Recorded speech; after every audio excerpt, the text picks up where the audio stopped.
আপনি ওদের হাত থেকে বাঁচিয়ে আমাকে কি করছেন? তোমাকে তোমাকে ভোগ করার জন্য। এদিকে হঠাৎ করে চিত্রনায়িকা মৌসুমীর দ্বিতীয় বিয়ের পরপরই বাসর নিয়ে ব্যস্ত সময় পার করছেন মৌসুমী। আর অন্যদিকে মৌসুমীর বাসর দেখে অঝরে কাঁদছেন চিত্রনায়ক ওমর সানি। আমাকে হায়াতে তৈবা দান করেন আল্লাহ, হায়াতে তৈবা দান করেন, রহমত দান করেন আল্লাহ পাক।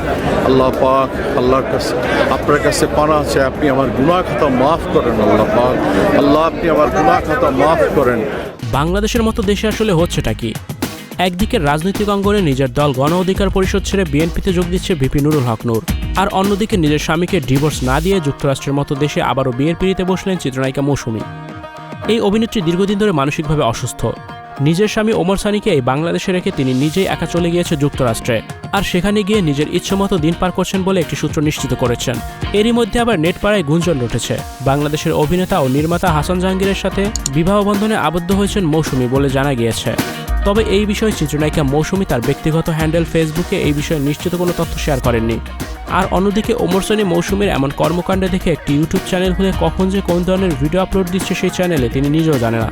সম্প্রতি সময়ে এই ওমর সানি তার ব্যক্তিগত ইউটিউব চ্যানেলে একটি ভিডিও আপলোড করেছেন। সেখানে তিনি বলেছেন তিনি নাকি 10 বছর ধরে ভাত খায় না। এমন কথা শোনার পর অনেকেই ওমর সানিকে মানসিকভাবে অসুস্থ বলে দাবি করছেন। আসসালামু আলাইকুম। একটা বিষয় নিয়ে কথা বলবো। আমি দীর্ঘ প্রায় অলমোস্ট 8, 9, 10 বছর পরে ভাত খেলাম। অবাক হচ্ছেন? আমি বাঙালি ফুটাই, তারপরে 10-12 বছর পরে কিংবা 10 বছর পরে ভাত খেলাম। অবাক লাগছে না? নেটিজেনদের দাবি অনুযায়ী এই ওমর সানি মৌসুমীকে হারানোর ভয়ে এমন করছে বলে দাবি করছেন। কিন্তু আসলেই চিত্রনায়িকা কি বিয়ে করেছেন? এমন প্রশ্ন কিন্তু থেকেই যাচ্ছে, যার উত্তরস্বরূপ কোনো ফিডব্যাক এখনো কিন্তু দেয়নি Mousumi. Icon focus 24 TV powered by 4D 4th Dimension। আমাদের চ্যানেলটি সাবস্ক্রাইব করে আমাদের সাথে থাকুন।